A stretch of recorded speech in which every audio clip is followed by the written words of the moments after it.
បាទសួស្តីបងប្អូនទាំងអស់គ្នានៅក្នុងកិច្ចប្រជុំនៅឯមហាសន្និបាតអង្គការសហប្រជាជាតិនៃទីក្រុងញូវយ៉កសហរដ្ឋអាមេរិកគឺអាដាមឧបនាយករដ្ឋមន្ត្រីក្រសួងការបរទេសនិងសហប្រតិបត្តិការអន្តរជាតិគឺអាដាមប្រាក់សុខុនគឺគាត់បានបកអាក្រាតមុខមាត់ណានឹងដូចជាសន្តានរបស់ចៅសៀមដែលវាឈ្លានពានធ្វើការឈ្លានពានមកលើប្រទេសកម្ពុជារបស់យើងទៅកាន់មេដឹកនាំកម្ពុជាផ្សេងទៀតនៅលើពិភពលោកទោះបីជានៅក្នុងការថ្លែងសន្ទរកថានោះគាត់មិនបាននិយាយចំឈ្មោះទៅលើប្រទេសសៀមក៏ដោយក៏ប៉ុន្តែគឺអន្តរជាតិគឺគេដឹងច្បាស់ណាស់ថាចង់សម្ដៅទៅលើប្រទេសណាហើយប្រទេសសៀមក៏វាដឹងខ្លួនវាដូចគ្នាថាបញ្ហាវិវាទរវាងកម្ពុជានិងថៃនៅតាមបណ្ដោយព្រំដែននេះគឺវាគឺជាអ្នករំលោភបំពានមកលើដែនអធិបតេយ្យភាពរបស់យើងប៉ុន្តែវាគឺវាអត់ទទួលយកនៅការពិតដោយសារពួកវាគឺជាចោរសៀមឈ្លានពានចង់បានទឹកដីរបស់កម្ពុជាយើងនោះបងប្អូនអញ្ចឹងគឺពួកវានេះគឺវាអត់ចេះខ្មាស់គេទេបាទគឺវាអត់ចេះខ្មាស់គេទេអញ្ចឹងនៅក្នុង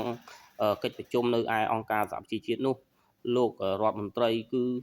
គាត់បាននិយាយជាច្រើនប្រាប់ទៅអន្តរជាតិអំពីចរិតរបស់ចៅសៀមណារបស់ចៅសៀមទោះបីជាមានការអន្តរាគមន៍ពីលោកប្រធានាធិបតីអាមេរិកក៏ដូចជាមេដឹកនាំអាស៊ានផ្សេងទៀតក៏ចៅសៀមនេះក៏វាមិនចង់ស្ដាប់ដែរបងប្អូនគឺវាអត់ចង់ស្ដាប់ទេ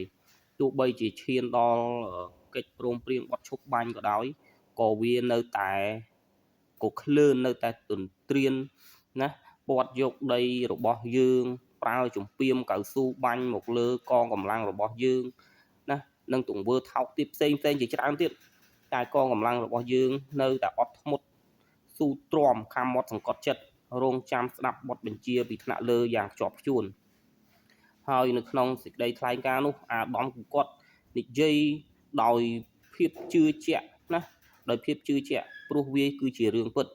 ដែលចៅសៀមឈ្លានពាននេះគឺវាជាអ្នករំលោភបំពានទឹកដីរបស់យើងធ្វើឲ្យប្រជាពលរដ្ឋរបស់យើងរាប់ពាន់រាប់ម៉ឺននាក់នេះត្រូវភៀសសឹកចាកចេញពីលំនៅឋានណាទៅ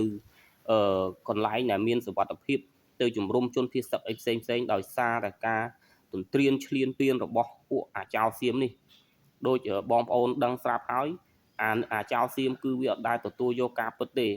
ហើយពេលដែលអាដាមគាត់មានប្រសាសន៍ចំទៅលើបញ្ហាព្រំដែនជាមួយនឹងថៃដូច្នេះទោះបីជាគាត់មិនបញ្ចេញឈ្មោះថាជាប្រទេសណាឈ្មោះប្រទេសណាប៉ុន្តែពិភពលោកគឺដឹងច្បាស់ដឹងហើយថាគឺកម្ពុជាចង់សម្ដៅទៅលើប្រទេសណាមួយដែលជាប់នឹងព្រំដែនរបស់កម្ពុជាយើងនឹងហើយអញ្ចឹងទេពេលនោះភាគីខាងថៃបងប្អូនភាគីខាងថៃគឺរដ្ឋមន្ត្រីការបរទេសរបស់វាដែលទើបតែឡើងថ្មីនេះ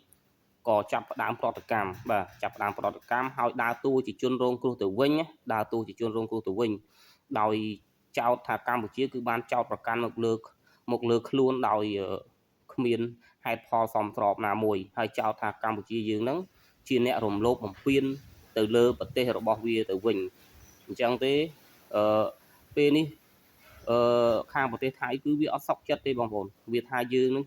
ចោទប្រកាន់វាហើយនឹងរំលោភទឹកដីរបស់វាអីចឹងមួយចេះពីអីចឹងទៅអញ្ចឹងទេ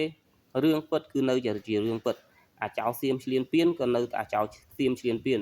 អញ្ចឹងលោករដ្ឋមន្ត្រីគាត់ប្រាប់ទៅអន្តរជាតិប៉ុណ្ណេះចាំមើលប្រទេសថៃមិនដឹងជាវាយកមុខទៅទុកឯណាទេបងប្អូនវាអត់ដឹងយកមុខទៅទុកឯណាទេ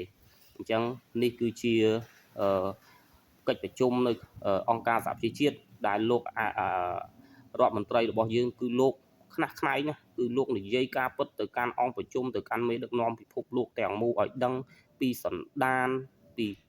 ការឈ្លានពានរបស់អាចោសៀមនេះទៅកាន់ពិភពលោកដើម្បីឲ្យដឹងថា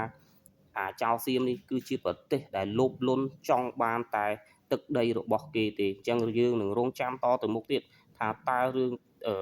ព្រំដែនកម្ពុជាថៃនេះនឹងវិវត្តទៅជាយ៉ាងម៉េចទៀតបាទសូមអរគុណ